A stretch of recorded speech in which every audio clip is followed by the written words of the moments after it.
Morning, everybody. This is Reverend Bob here talking to you from Firebase Billy Bob in Swanee, Georgia.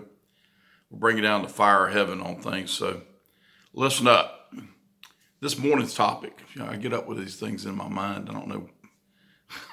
God puts them there, I guess. I don't guess, I know it. But the one that I got up with today was the word artificial. And I think taking a step back on words in general, okay? Words are important. Words are the core of our human existence, our who we are, what we are, everything else, all defined by words. And if we have a word for something, we have to be very careful. We know what that word means, and we have to be extremely careful that we don't allow people to change or misconstrue or twist those words around, because it affects all of the history and all the meaning that word has had in the past. And we're seeing more of that these days than ever before. Words are being twisted out of shape and out of use. And I'm not specifically talking about words who were created and and have always meant some type of denigration or negative. I'm talking about just common words that have come to be, have a meaning that has taken that word completely away from what its origin was. And we'll talk about that at some other time. But I wanted to give you the definition of artificial. It's a word that's playing around in the world a lot.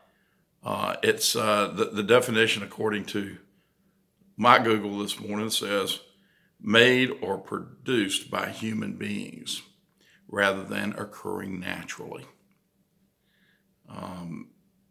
especially as a copy of something natural. Another meaning is insincere or affected. Okay, some examples. Okay, artificial. What do you think of? Sweetener, yuck. Turf. Have you seen that stuff? How about monopoly money? Okay. Although with what's happened with our dollar in the last couple of years, there may not be that much difference. But you think of artificial, you think about artificial leg or eye or arm. I'm not picking on the challenged here, but obviously you wouldn't want to trade what you have naturally for something artificial in that sense. Love. I mean, the adage that money can't buy love. It's true. They don't. Old sayings don't stay around because they're without use. Okay, but the whole concept here these days is artificial. Everything you hear is AI. AI. You know something's getting ready to be smoked by you in the world when throw by you like a curveball when they bother to go ahead and give it an acronym or a nickname. So artificial intelligence has become AI, AI, AI. Like everybody knows exactly what that is. And I submit that AI in this use is a misnomer. It is actually an oxymoron. And I have coined a counterphrase this morning, and I tend to copyright it. That's AI with a small I, because it's not intelligence. It's artificial, okay?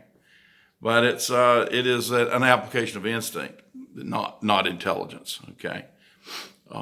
And my example here that I wrote this morning, I took notes this morning, okay? You should be impressed. This is like 7 o'clock in the morning somewhere. And the example I use is the dog. Man, I love my dog, okay? Lily's such a sweetheart. But Lily was born already in her genes. She was born with 97, 98% of everything that dear sweet animal will ever know.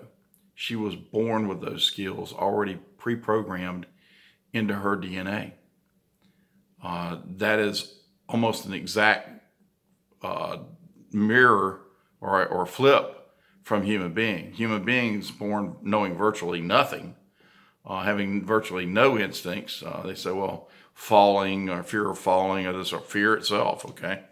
That's an instinctive thing, but it's a very, very small amount of what you as a human being, even the dumbest person you know, has got a lot more ability to learn than any kind of a lower animal like a dog or cat, cow, whatever.